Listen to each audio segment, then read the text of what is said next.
Hello friends, so today we're gonna discuss the problem D and E from the AtCoder Beginner Contest 170. So let's start. Problem D states that you are given an integer sequence A of length n and you have to find out the numbers I in that sequence with the following property. So you have to count out the number of integers in this array which has the following property such that for every other integer in that array which is not so that such that I is not equal to j, which means that for every other integer in the array except the integer we are talking about, aj does not divides ai. So it means that the other element should not be a multiple of this element which we are choosing. So you have to count out all those integers. You will become more clear with the example. As you can see in this example, there are 5 elements, and if we take this 11, now all the numbers other than 11, yeah, if you take 24, let's say, now as you can see, 24 is divisible by one of the elements which is 8. Okay, but so it means that we don't have to choose any of those elements which is a multiple of any other element in the whole array. So as you can see, 16 is a multiple of 8, so you don't have to choose 16. 24 is a multiple of 8, but there is no element who is multiple of 11 like other than 11. So answer is 11, 8 and 3.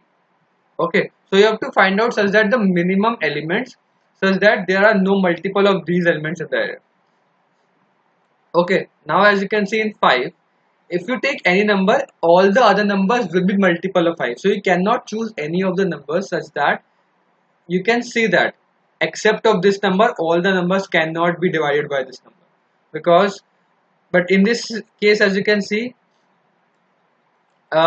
you have to choose out the minimum numbers such that all the other numbers so that all the other numbers will, so as you can see in this, if you choose 3, all the numbers other than 3, so you have to find out the smallest numbers such that all the numbers can be either divisible by these numbers, but all these numbers should not be divisible by these numbers. Okay, so that's the whole thing.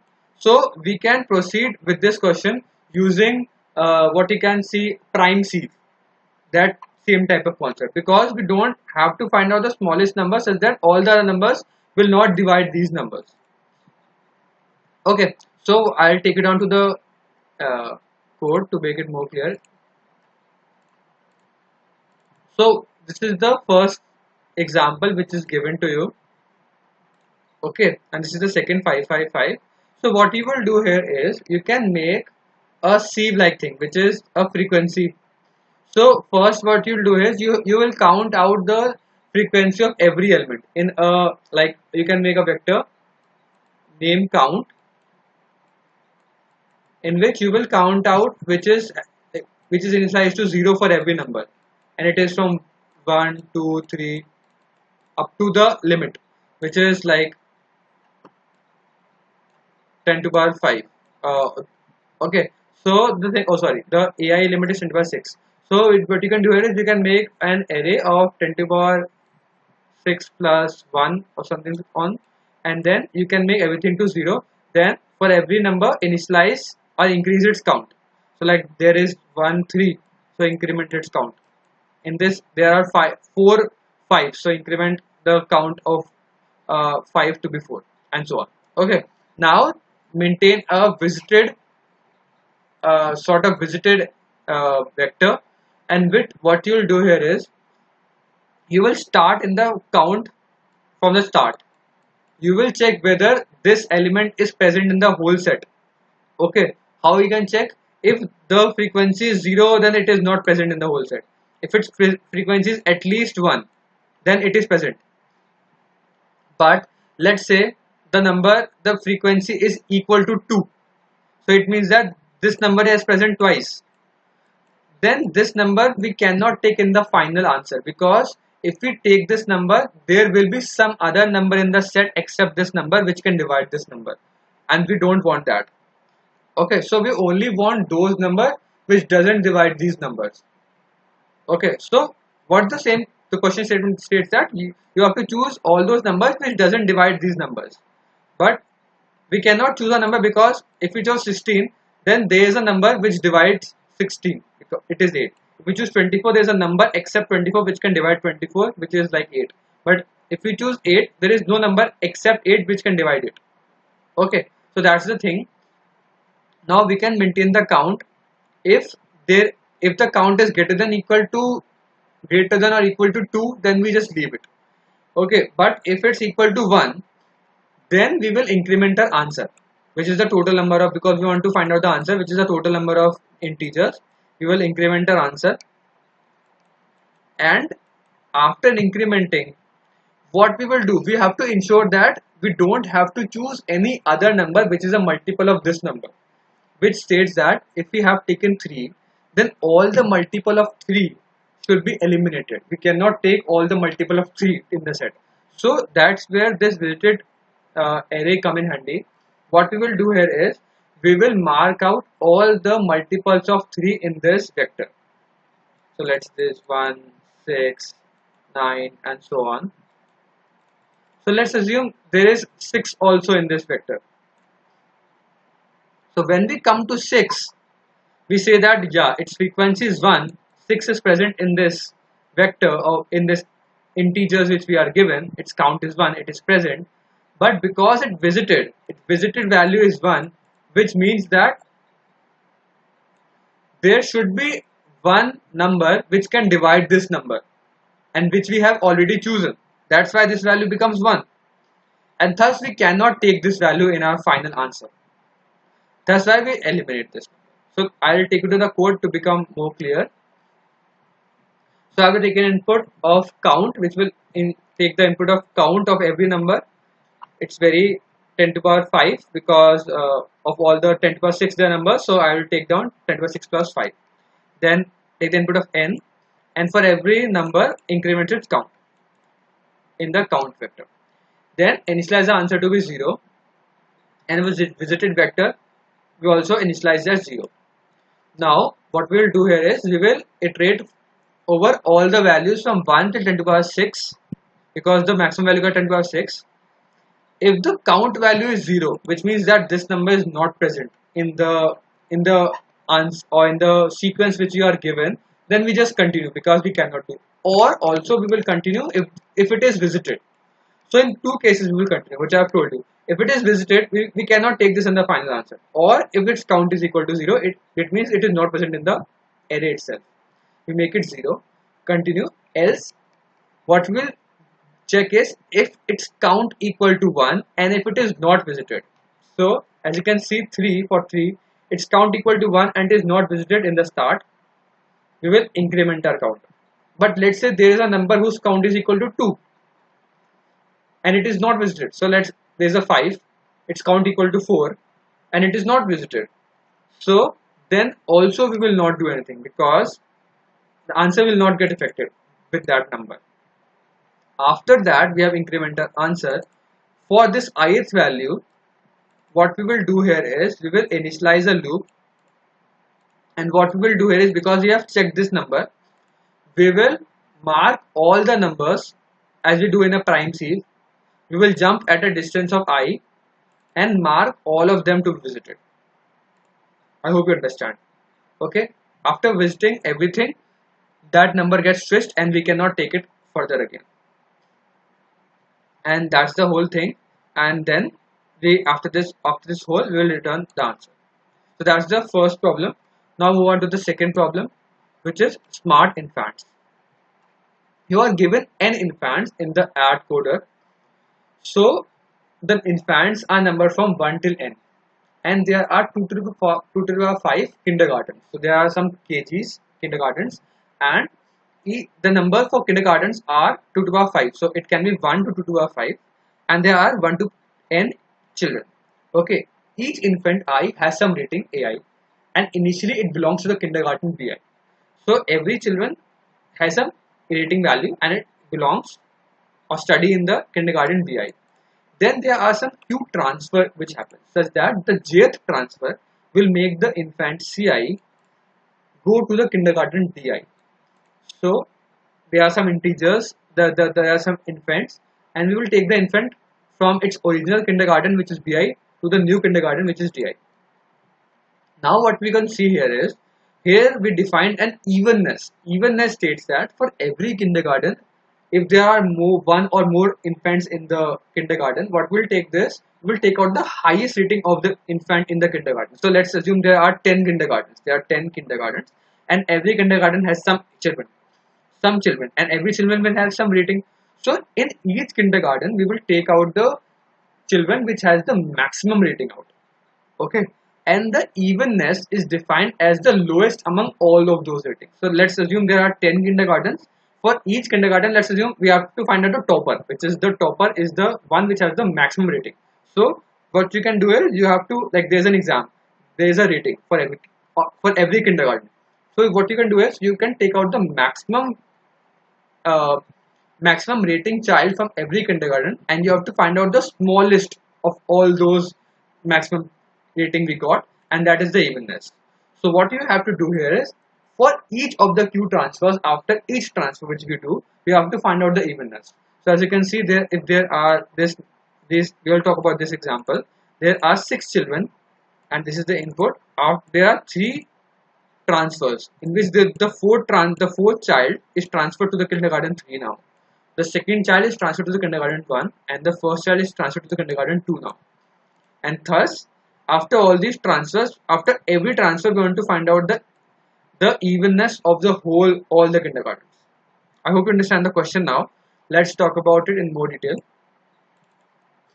So for solving this question, we use a multiset, because multiset will help us to take out the maximum value element among all the elements which we put in. So we will use a vector of multiset.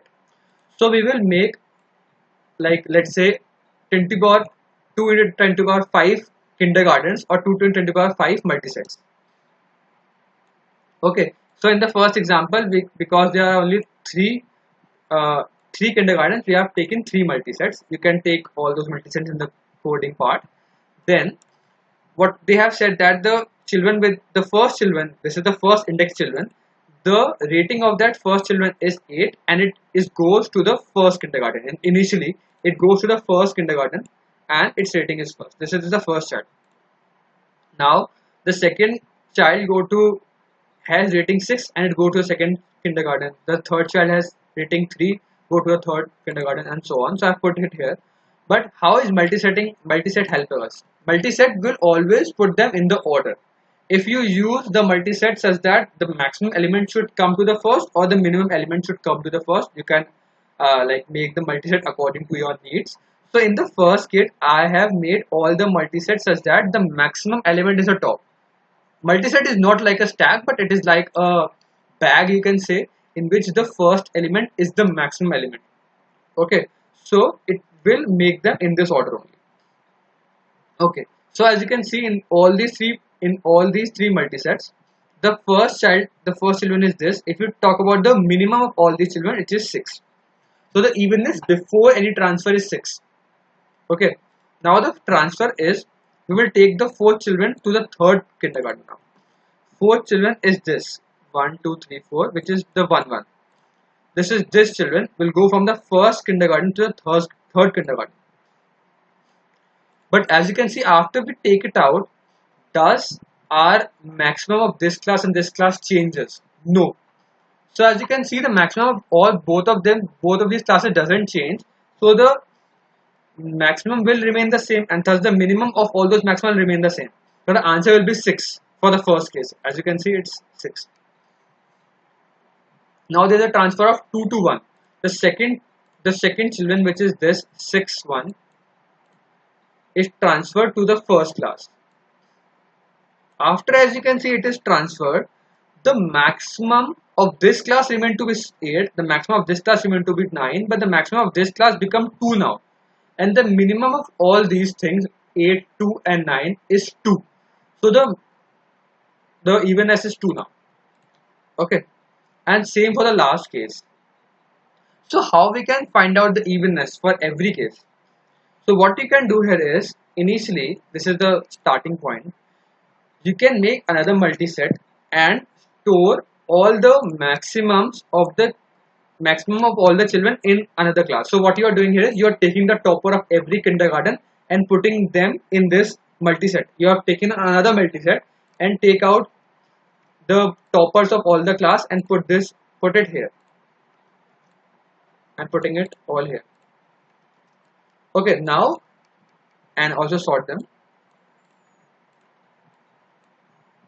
Now in this multiset I have used that the minimum element should be on the top because we want the minimum element of all the toppers.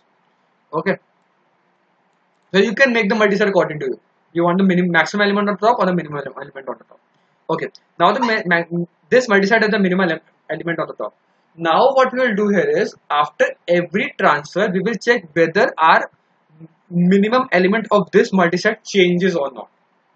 Okay, if the multiset, which means that the toppers changes, in the first thing what we will do is we will take this and put it here. So what we are actually doing here is, how do we do this transfer? If we just take out this element and put it here, how we can check that our toppers changes? What we can do here is we will first pop out the topper of both of these classes. The topper of this class we will pop out, and a topper of this class, in which from the children which we want to pop out, the topper of the original class and the topper of the new class we will pop out.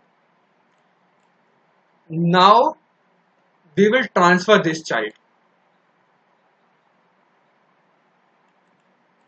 After transferring out, there can happen that the topper of both of these classes can change or cannot change. Okay, so that's why I have taken out the topper of both of these classes. Now I know that the topper of both of these classes is the top element. After pushing, this number again will be on the top, and this number will come here and this number will top. So after pushing out this element to here, we will again find out the topper of both of these classes, which is like 8 and 9.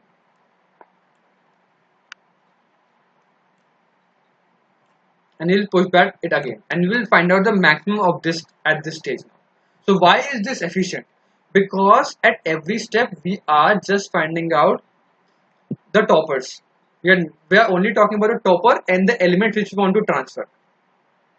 Okay, if we don't remove out the toppers, in this case we will not be able to check whether our toppers changes. If we take out these toppers of both of these classes, we have removed the toppers from this list. Now we can easily transfer, because this element which we are transferring can become the topper or can change the topper after the transfer, and thus the topper can change. And what we only know about this array is the toppers. So we first take out the toppers now, do the transfer, and then put the new toppers of both the original and the new class. And after putting, the top element will tell us the minimum of all of them. I hope you understand the logic of the multiset, why we are using it. So we will move on to the code and it will become more clear. So what I have done here is I have made n and q. N is the number of queries and n. Places is the original class in which it is, and it defines the rating. And then we will make a vector of multiset. If we put multiset greater, then it will store the top element which will be the greater, which I have told you. In these multiset, the top element should be greater, and if we don't put this greater, then the top element should be minimum. That's how we make the multiset of greater and not greater elements. So all these multiset which are the KG ones, the kindergartens, should be consist of the topper element on the top. That's why I've made all these multisets. Then we will iterate over all of those elements, all of the children. We will input of its rating and place, and we will put the place and the rating. And what we will do here is, for every children we will push in the multiset the place and the rating. That's what I'm doing. For every children, in whichever kindergarten it belongs, we will push back its rating. After pushing back its rating, we will make an answer, which is this new multiset. And as you can see, I have not written down greater here. Now for every of the kgs which we have talked about, if it's not empty, if there should be at least one element in those kgs, because we have made all 2000 kgs, and because we are not talking about all the kgs when we are inserting. some cages will be empty. So we don't have to talk about those cages. So we will only talk about those cages which has some size. If size is not equal to 0, then only we will push in the answer of this multiset all those value which is I dot begin, which is the first value, which is the topper value of every multiset.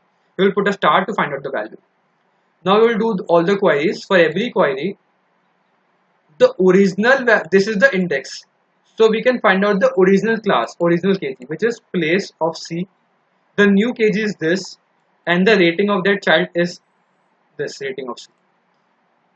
Now what we will do here is we will first erase the two toppers. So that's what I'm doing. In the answer multiset, we are first erasing the original topper, which is original. In the original kg, we'll find out the begin, which is the topper of the original kg.